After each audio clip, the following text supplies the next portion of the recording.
Baik, teman-teman, para sahabat, para pencinta bahasa Inggris, eh, em, siswi atau mahasiswa-mahasiswi yang suka belajar bahasa Inggris.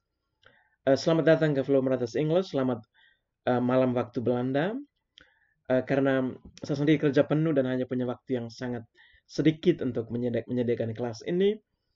Em, karena itu saya tidak bisa menyediakan kelas uh, yang begitu panjang dalam durasi seperti di ruang kelas. Um, dan saya memutuskan untuk menyediakan video pelajaran bahasa Inggris pada weekday Senin sampai Jumat, dan video-video saya memberikan kuliah singkat tentang politik dan filsafat itu akan saya sediakan di akhir pekan, karena video-video semacam itu membutuhkan waktu yang sedikit banyak untuk menyiapkan, dan juga untuk menyiapkan video itu lebih baik agar memberikan penjelasan untuk kuliah yang lebih baik pula. Dan jadi teman-teman, singgah di YouTube channel ini, mari kita belajar bahasa Inggris bersama. Saya juga sedang belajar bahasa Inggris juga, kita saling menyempurnakan bahasa satu sama lain. Dan nanti kelas ini saya memberikan penjelasan di dalam bahasa Indonesia, tapi juga kalau pada tempat-tempat tertentu saya akan menjelaskan di dalam bahasa Inggris juga. So, welcome to Flow Marathons English. I would like to say to anyone who will be watching this video, welcome to Flow Marathons English. This video actually created to help young people from the East Nusa Tenggara province, or English learners from Indonesia who want to improve their English. This video is created or specifically intended to Indonesian English learners. And so English is not my native language. I am an Indonesian. I have two native languages, Indonesian and Hewa, because I was born in a village on the island of Flores in the eastern part of the island. And at the moment I'm also learning Dutch. Jadi saya juga sedang belajar bahasa Belanda. So jadi saya tahu teman-teman mereka punya struggle untuk belajar bahasa asing. Jadi itu so I also know very well your what it is called a struggle in learning or acquiring a second or third language or foreign language. But actually this video well suited to those who want to improve their English at a higher level or advanced level. For instance, for those who want to continue their study in English abroad, those who want to conduct any types of studies abroad in English language. And so from my pronunciation and my speech, you can directly know that this guy is not from this guy is speaking the language not in a natural fluent way. So he is not a native English speaker. I am from Indonesia. I'm from Florence, so I'm an Indonesian. So English is I've also I also started to learn English actually not long ago. So you can already know from what I'm speaking.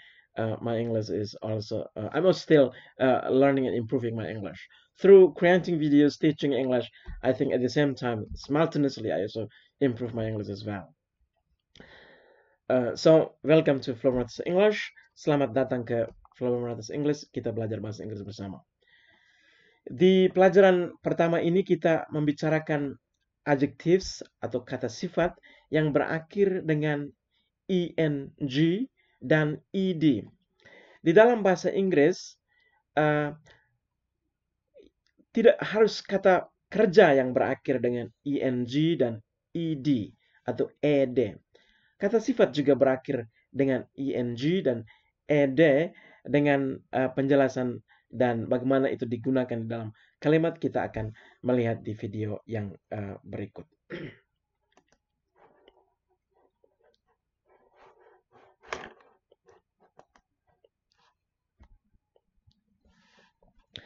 Jadi saya akan menjelaskan di konteks mana kita menggunakan kata sifat dalam bahasa Inggris yang berakhir dengan ing dan ed.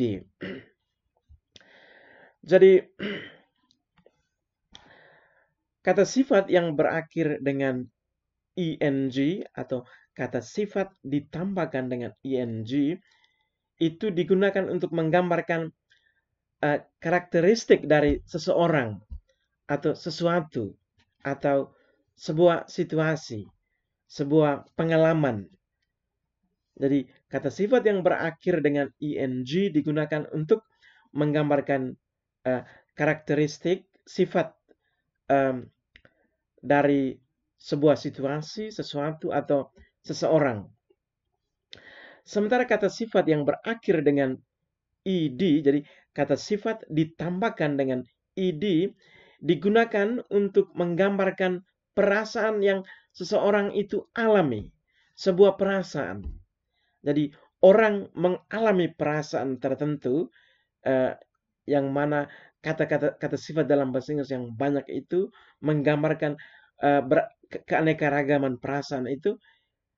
Kata sifat yang berakhir dengan ed atau ed itu digunakan untuk menggambarkan perasaan yang seseorang alami.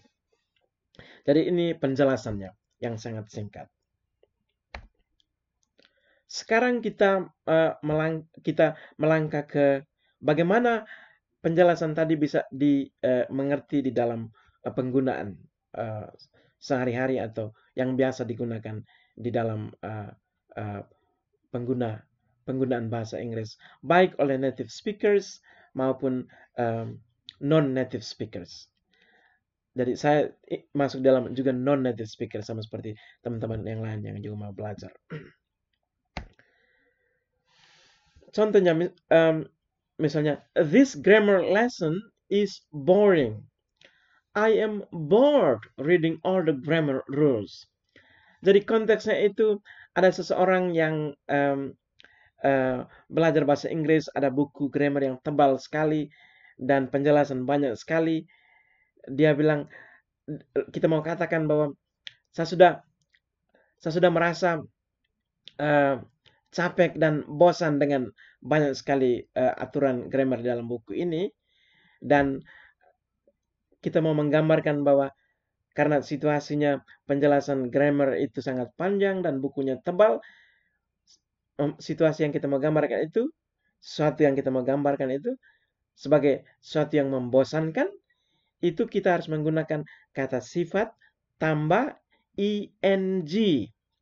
Lalu kalau kita mau menggambarkan perasaan kita yang merasa sudah capek dan bosan, kita harus menggunakan kata sifat tambah ed. Jadi kata sifat boring. Boring itu sesuatu yang membosankan. Sementara untuk menggambarkan orang yang merasakan sesuatu yang membosankan itu kita menggunakan kata sifat tambah ed, bored. Jadi, this grammar lesson is boring. Sementara saya yang merasa capek dan bosan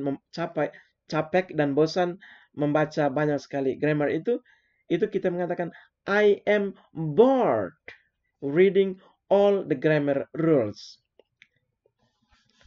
Kalimat yang kedua, I am tired right now. My flight was tiring. because it was a 12-hour flight. Saya merasa capek saat ini. I'm tired right now. Jadi itu perasaan. Jadi kata sifat tambah dengan ed.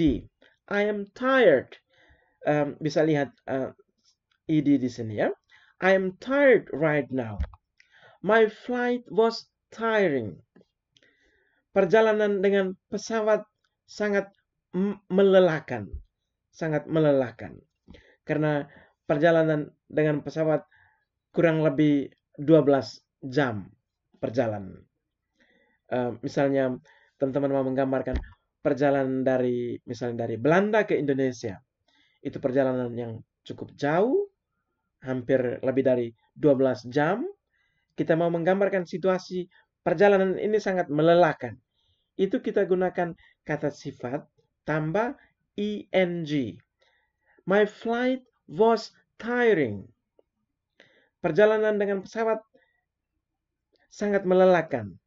Dan saya merasa lelah, itu I am tired. I'm tired right now.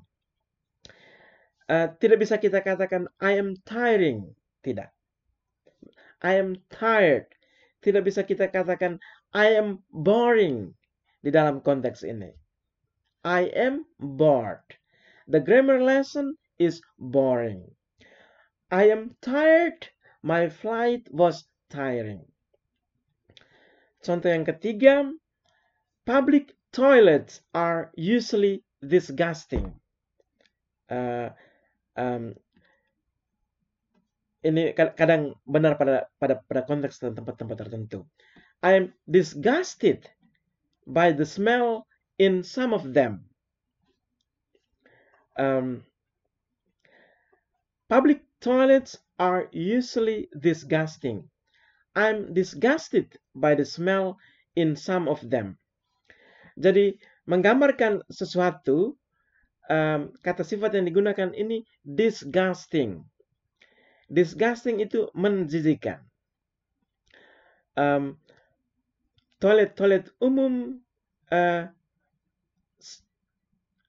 jadi ada pengalaman orang melihat toilet umum di beberapa tempat di mana saja bisa membayangkan. Ini kan contoh yang abstrak, tidak menunjukkan spesifik tempat mana. Jadi public toilet sangat menjijikkan. Lalu saya merasa terjijik. Itu I am disgusted. Jangan lupa ya, tambah ed. I am disgusted by the smell in some of them. Saya merasa terjijik dengan bau dari beberapa public toilet yang saya pernah jumpai atau saya pernah gunakan. Jadi situasi itu kata sifat tambah ing atau bukan situasi tapi sesuatu, things atau a thing. Public toilets are usually disgusting. Sementara orang yang merasa terjijik dengan sesuatu yang dia lihat itu, I am disgusted by the smell in some of them. Jadi some of them itu dia mau menyebut public toilets. Jadi konteksnya ya. Your speech was very inspiring. I am now inspired to do wonderful things with my life. Jadi sesuatu yang memberikan inspirasi itu kita katakan inspiring. Sementara kita yang merasa terinspirasi oleh itu inspired.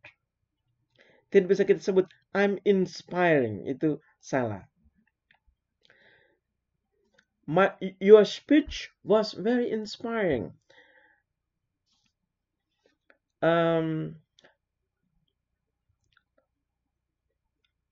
Seperti sebuah khotbah atau pembicaraan atau orasi yang Anda berikan pada waktu itu sangat meneguhkan dan sangat menginspirasi.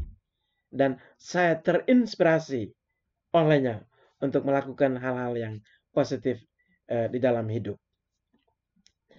Jadi saya yang merasa terinspirasi dalam bahasa Inggris, I am now inspired to do wonderful things with my life. Your speech was very inspiring. Itu situasi, menggambarkan sesuatu. Sementara menggambarkan perasaan kita yang merasa terinspirasi, itu I'm inspired. Semoga ini jelas ya, teman-teman sekalian. Sekarang kita melihat beberapa contoh lagi. Untuk nanti saya akan membuat video besok tentang perpanjangan dari video ini untuk melihat lebih jauh.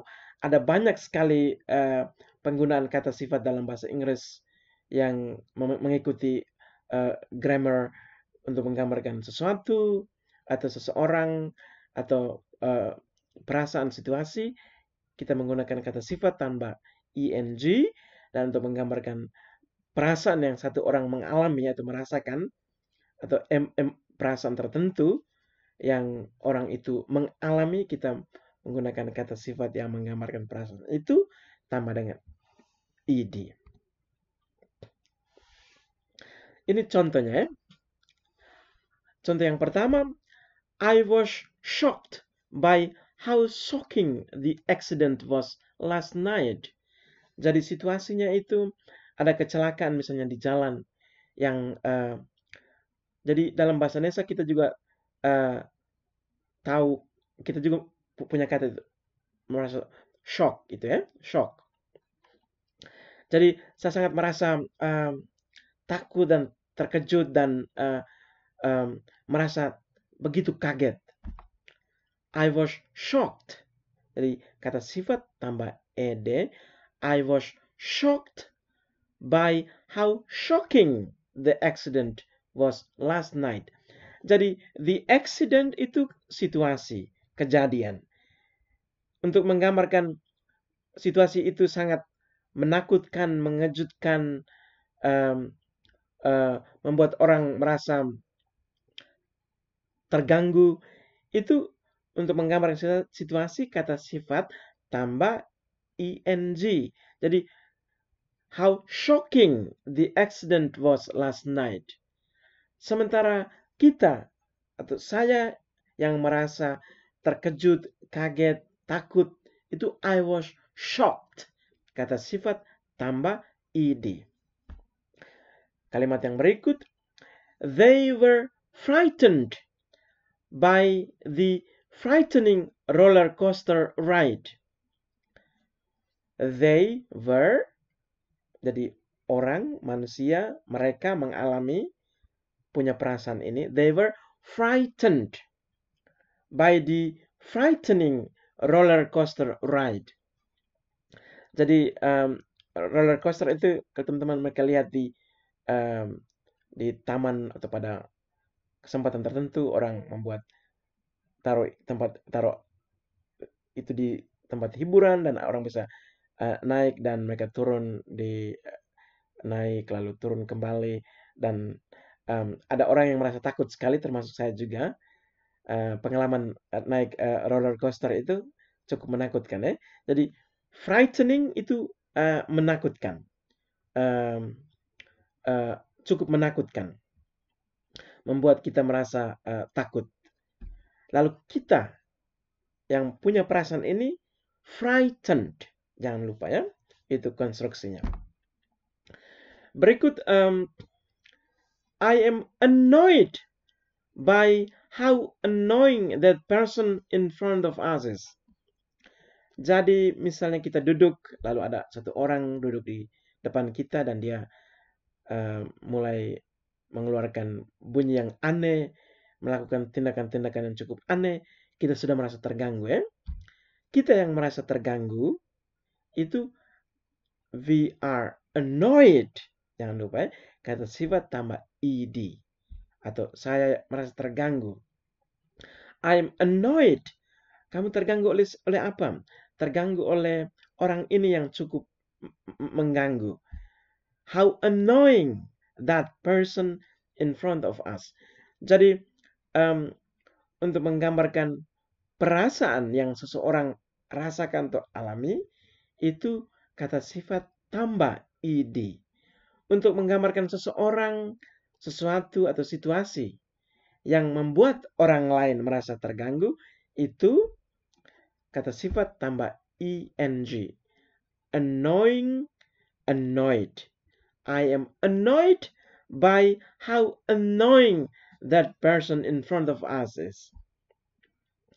Berikut, Sally or Eman or Michael or Ismail was confused by the confusing street signs in the city. Jadi, confused itu merasa di dalam bahasa Indonesianya itu kita merasa bahwa semuanya belum dijelaskan dengan baik atau kita belum mengerti sama sekali, kita merasa bingung ya. Jadi konteksnya itu orang pergi ke kota dan ada banyak sekali tanda-tanda yang harus dibaca di jalan untuk menunjukkan perilaku-perilaku tertentu, dan tanda-tandanya sangat rumit. Orang itu, saya merasa bingung dan belum mengerti. Itu kita gunakan I was or I am confused by the confusing street signs in the city. Jadi perasaan yang orang alami merasa belum mengerti atau merasa belum paham, bingung, itu confused. Kata sifat tambah id. Lalu situasinya itu confusing. Saya harap struktur ini sudah jelas, teman-teman. Dari kata sifat apa saja yang Anda gunakan untuk menggambarkan situasi, itu gunakan situasi atau sesuatu atau seorang yang menyebabkan Anda merasakan perasaan tertentu. Suatu orang atau situasi itu kata sifat tambah ing. Sementara untuk menggambarkan perasaan kita sendiri, kata sifat tambah id. I am confused. Dan situasinya confusing. I'm annoyed. Dan situasinya itu annoying. Atau sesuatu itu sangat annoying. I'm shocked. Kejadian itu sangat shocking. I'm frightened. Sementara pengalaman itu frightening. Sesuatu itu sangat frightening. Ini ada tambahan beberapa kata sifat untuk tingkat advance. Kalau teman-teman melihat video saya sebelumnya tentang tahapan atau level dalam bahasa Inggris, ini cocok untuk di level B2 plus.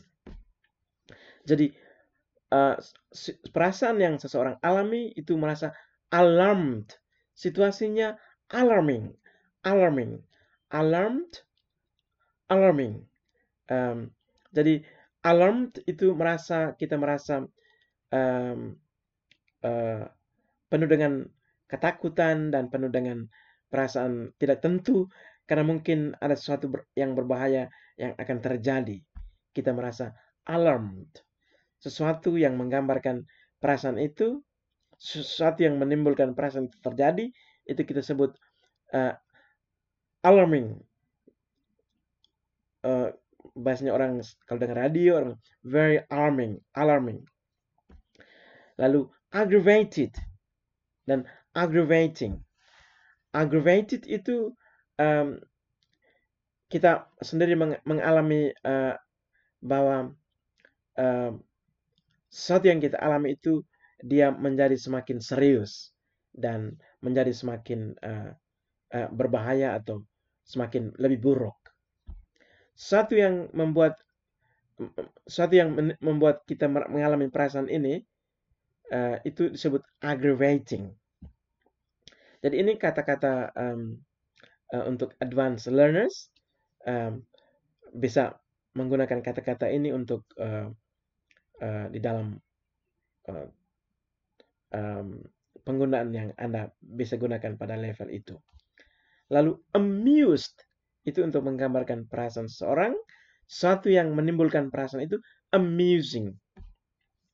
Amused itu saat orang merasa bahwa bahwa orang itu merasa cukup terhibur atau membuat dia merasa bisa tertawa. Amused dan amusing, sesuatu yang menimbulkan orang merasakan itu, perasaan-perasaan itu amusing. Lalu captivated. Captivated itu kalau kita mengalami perasaan captivated itu artinya kita misalnya melihat pemandangan yang indah sekali dan Anda punya perhatian yang sangat serius, fokus ke pemandangan yang indah itu dan Anda tidak punya perhatian lain untuk sesuatu yang lain. Jadi begitu captivated, sangat menarik perhatianmu yang begitu kuat. Dan sesuatu yang membuat Anda merasa begitu tertarik untuk observasi atau melihat pemandangan itu, maka pemandangan itu kita sebut captivating. Captivated, perasaan yang kita alami, sesuatu yang menimbulkan perasaan itu captivating. Perasaan kita alami captivated. Jadi ini kata-kata yang cukup advance. Ada banyak seperti misalnya aggravated itu banyak sekali penggunaan di dalam bahasa Inggris. Jadi ini hanya sebagai contoh. Kita perasaan yang kita alami itu kata sifat tambah id untuk menggambarkan sesuatu atau seseorang atau situasi yang menimbulkan perasaan itu dialami, maka kata sifat tambah ing. Nanti teman-teman bisa cek lagi di Google kata-kata ini artinya apa dan bagaimana penggunaannya dalam bahasa Inggris. Jadi itu aturannya yang teman-teman bisa ingat kalau menggunakan kata. Jadi tidak hanya kata kerja yang digunakan dalam bahasa Inggris untuk ditambahkan dengan ing dan id, kata sifat juga. Dan kalau teman-teman menggunakan itu untuk kata sifat, itu aturan yang perlu diingat di dalam penggunaan. Baik, terima kasih banyak atas perhatian. Enjoy your English learning at home. Selamat belajar bahasa Inggris di rumah dan terima kasih banyak dan sampai jumpa lagi di kelas yang berikut. Dan saya mau supaya teman-teman nonton video ini bisa memberikan masukan kira-kira model memberikan pelajaran bahasa Inggris yang cocok dengan teman-teman bisa tangkap. Apakah mesti harus lebih disederhanakan lagi atau bagaimana masukan yang praktikal untuk diperhatikan oleh saya supaya saya bisa menyediakan kelas yang dengan sangat bagus. Jadi terima kasih banyak, selamat belajar bahasa Inggris.